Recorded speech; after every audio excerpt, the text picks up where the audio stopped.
Cat Days by Griffin Rose on AO3. Episode 27, Chapter 4. Hey Brother. Then Shinso showed up at school, with matching cuts under his eyes and over the bridge of his nose. He barely let Izuku look at him during lunch before roughly telling him, no, and walking out of the cafeteria altogether.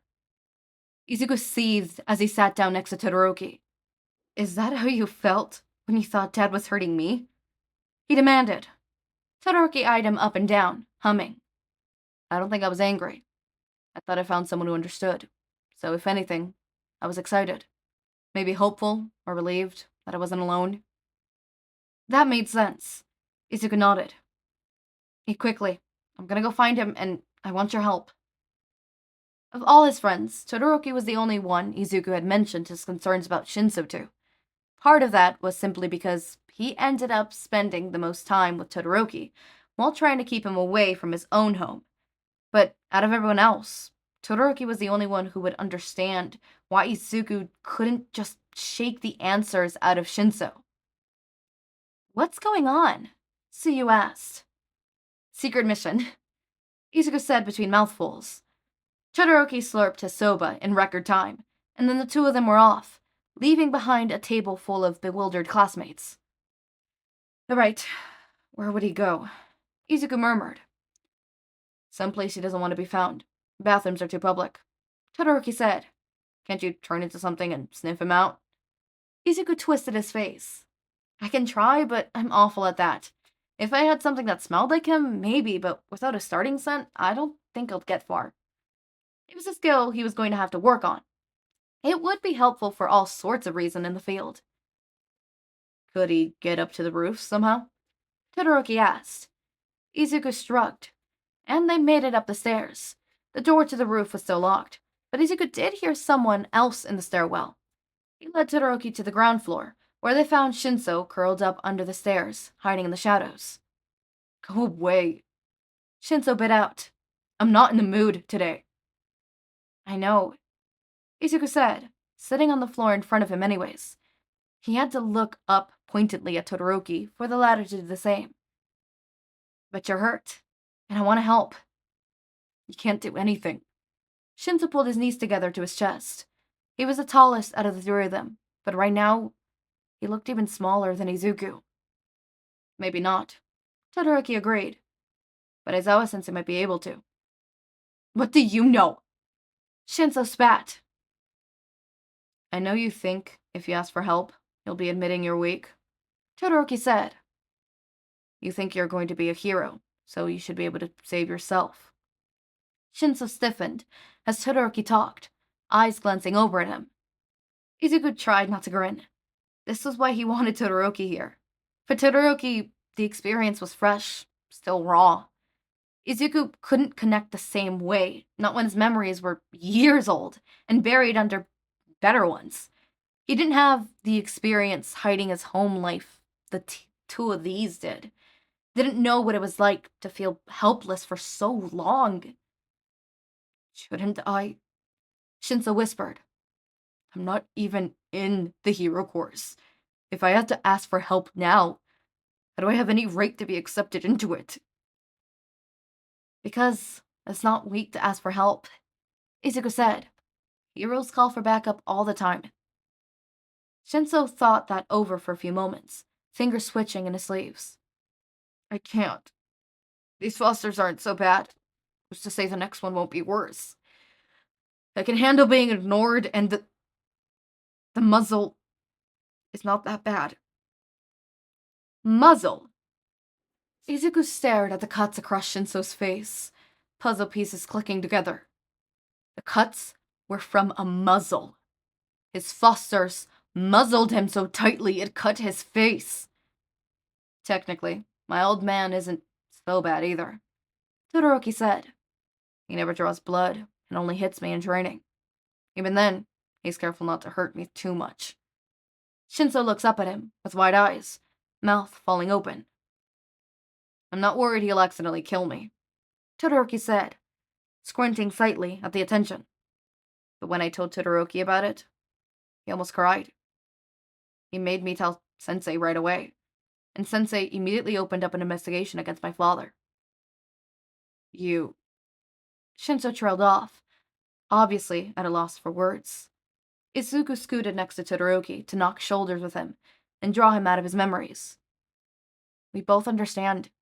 I haven't been abused in years, but there's a reason I was in foster care in the first place. Shinso's gaze traveled to Izuku. You and me, Todoroki stated, looking down at his hands. We're so used to being treated that way, we don't even realize how bad it is anymore. I've been spending a lot of time with Midoriya and Sensei, and it's so calm with them. Their apartment feels like a real home. My dad can help you, Izuku promised. Things don't have to be the worst they can possibly be for you to get out of there. Shinso tightened his hold around his knees again. Even if he does prove I'm being abused, the next place will be just as bad. Izuku frowned. He knew the stories of foster care, and he was grateful every day that his own experience had been kind and rather uneventful. It didn't seem like Shinso had been so lucky. We know a foster family that could take you. They took me in for a few months before. Shinso looked up at him, something like hope hiding in his eyes. Izuku smiled and held a hand out. What do you say? Want to talk to my dad about what's really going on? We can do it after school, if you want to think about it. I know I needed time to process the offer. Shinso nodded. Yeah, after school. We can talk then. Izuku agreed. They only had about 10 minutes left of lunch, and since Shinso hadn't eaten anything, they dragged him to the cafeteria and shoved whatever food they could find at him. After that, they had to race to class. Chenya raised a brow at him when he stumbled through the door, panting. What are you up to? Izuku shared a look with Todoroki and grinned. Secret mission. You're getting involved in someone else's business, aren't you? Chenya asked flatly. Maybe? Izuku jotted across the room to his desk, seconds before the final bell. It was a rough afternoon to get through. Izuku was distracted with thoughts of Shinso, and got blasted in the face by Bakugo during an obstacle course. He'd been a falcon at the time, easily gliding through every obstacle, when Bakugo dropped out of nowhere to take the lead. Izuku was still blinking spots out of his vision, and his mouth hurt. His beak had caught the worst of it, which meant it was kind of a general ache all over the lower half of his face now. Injuries were always interesting between his animal forms and his human forms. He tried to avoid getting hurt as much as possible, just because it was so unpredictable. He didn't want to lose an extra tentacle as an octopus and then morph back and find he was missing an arm. I'm gonna freeze him in a block of ice one day, Todoroki promised, handing over a small chunk of ice to Izuku so he could press it to his face. They were both hanging around after school waiting for Shinso. Well, that would be entertaining. Please don't get in trouble for my sake, Izuku said. So as long as I stay out of trouble, you have no issue with this? Todoroki asked. Sure, go wild, Izuku said. Well, you look like crap, Shinso said, coming up from the hallway to meet them. This is what you have to look forward to when you transfer, Izuku murmured, before promptly pressing the ice against his mouth. He snorted. That's a real glowing recommendation there. You get to hit back. It's fun. Todoroki offered, a thumbs up, face set in a bored, unamused look. Humming, Shinso stepped in front of them, hands in his pockets. You really selling it? I mean, you still want into the course, so I think we are, Izuku said. Touché. Wordlessly, Izuku started leading them all towards a lounge room. He texted his dad earlier to give him a heads up, but he hadn't added any specifics about what he wanted to talk about. Shouta had probably figured it out, though. Shinso showing up with a massive cut on his face, and now Izuku wanted to talk in private? Really, he'd been more surprised if his dad hadn't guessed. He paused outside the door, giving Shinso a chance to change his mind. Shinso seemed to need it, staring up at the door and swallowing thickly. Do you really think this is worth the risk? He asked Todoroki. Todoroki nodded. I do. They can't get me out of endeavors entirely yet, but they give me a reason to be out of the house all the time. That's enough sometimes. Izuku took another deep breath and nodded at Izuku. Izuku opened the door. Shouta waited for Izuku after school like he had promised. He reserved one at the staff lounge. If he was right about what this conversation would be, he didn't want it to be in an uncomfortable room like Todoroki's. He was reviewing All Might's notes from training that afternoon, trying to make heads or tails of it. When the door opened, like he had expected, Izuku led Shinso in with him. Todoroki's presence was a surprise, but not unexpected. The cut on Shinso's face looked worse up close. He wondered how Shinso had explained it to his classmates all day. He let the kids sit together on the couch while he took the stool on the other side of the coffee table. Izuku and Todoroki pushed Shinso into the middle, and Shinso nearly curled in on himself. Shinso might have to warn Izuku not to smother his friend. Not everyone could handle the obscene level of physical affection Izuku seemed to crave. He fully extended to find Izuku curled up as a cat in his bed with him tonight. Kid thought he didn't know about the particular habit, but he was the only cat that always tried to get on his chest somehow, to feel his heartbeat. Shinso took a deep breath. His hands shook on his thighs. They said you... He swallowed and shut his eyes. You could get me out of my foster home and make sure I don't go anywhere worse. I can. Shouta promised. Are they responsible for that cut? Shinso nodded, wordlessly. More interesting were Todoroki and Izuku's reactions, because both boys stared at the ground, murderously. They muzzled him. Izuku spat. It took a moment for the words to really sink in, and when they did, Shouta had to keep a tight region on his emotions. Is that true? Shinso nodded. They don't... It's usually not so tight. I got mouthy Friday night, and they were mad. Shouta didn't know which part of that statement he wanted to pick at first. All of it infuriated him on different levels, and he was glad he'd been able to guess at the nature of this meeting because he already had a report started and wanted Shinso out of that house. Izuku beat Shouta to the punch. There shouldn't be a usual. You shouldn't have to worry about that saying the wrong thing would get you muzzled. Making them mad isn't supposed to hurt you. Everything he said was true, but Shinso and Todoroki looked like Izuku was speaking a different language. Izuku, settle down. Shouta said.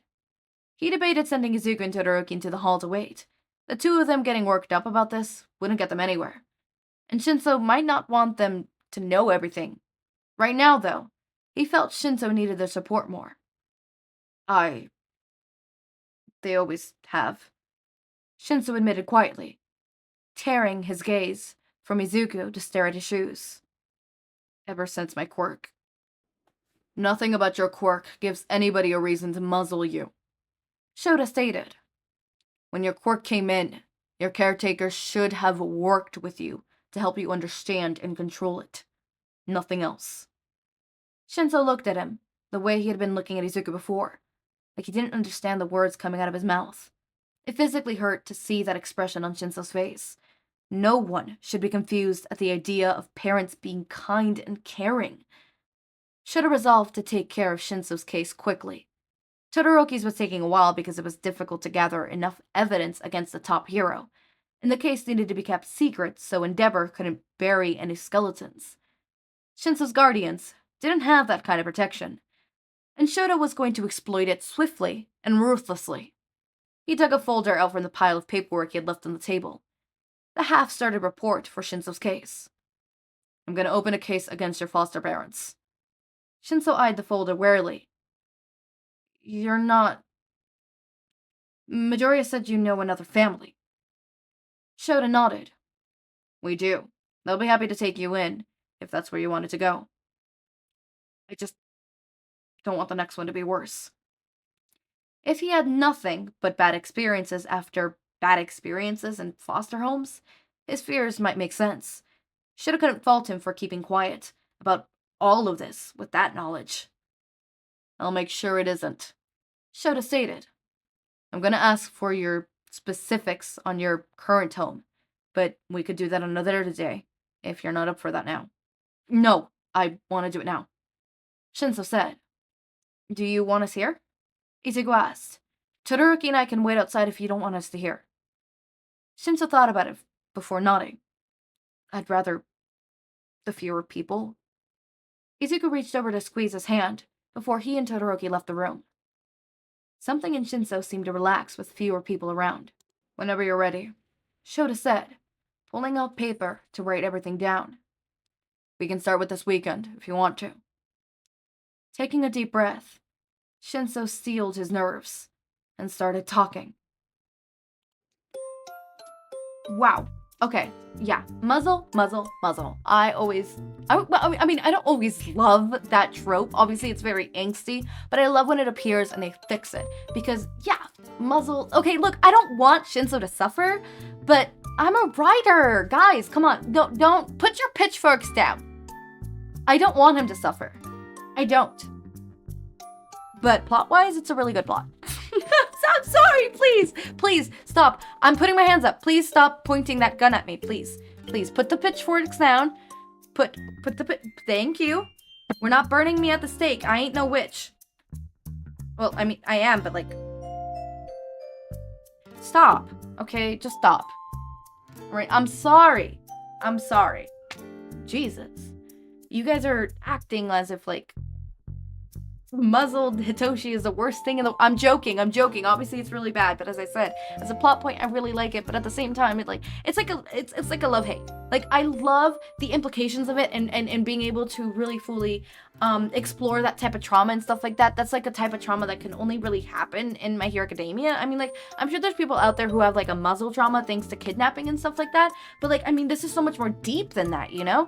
But also it's bittersweet because it's like, not bittersweet, but it's like, the hate part is like, I don't like seeing him in pain. But at the same time, I really like the implications, you know? It's like when I say my OC Lily, I cut her arm because I love cutting her arm. I'm gonna be honest with you. I love making her suffer. No, I'm joking. That's Yui. Anyways. Obviously, I don't love cutting her arm, but I have to. Who is Lily if not without an arm? Also, like, give her cool mechanical arm. It's fun, and she gets to beat the shit out of people with pure steel. Come on, put the pitchforks down. Come on. Same with Yui, except Yui's is actually super bittersweet because Yui isn't Yui without the looming death. Right? Yui without looming death is not the Yui you guys know. The Yui you guys know and love from Streamiverse, from... Well, you guys haven't met her in one of my fanfictions, but soon in one of my fanfictions, that's not Yui. Yes, that's Yui, but that's not Yui that you know. That Yui is one... That's Yui. But Yui without death isn't Yui. She's different. She's weird. She's not Yui. She needs that. You know? So I'm not saying muzzle Hitoshi, but I'm just saying as a plot point in fanfiction, I like it. But at the same time, hate it. Please put your pitchfork down. Jesus Christ. Okay, as always, my raindrops. Make sure to eat, sleep, drink water, take your meds. Have a wonderful day or night. Link to my Discord server and socials are down in the description. Subscribe to see more of my content, and thank you so much for watching.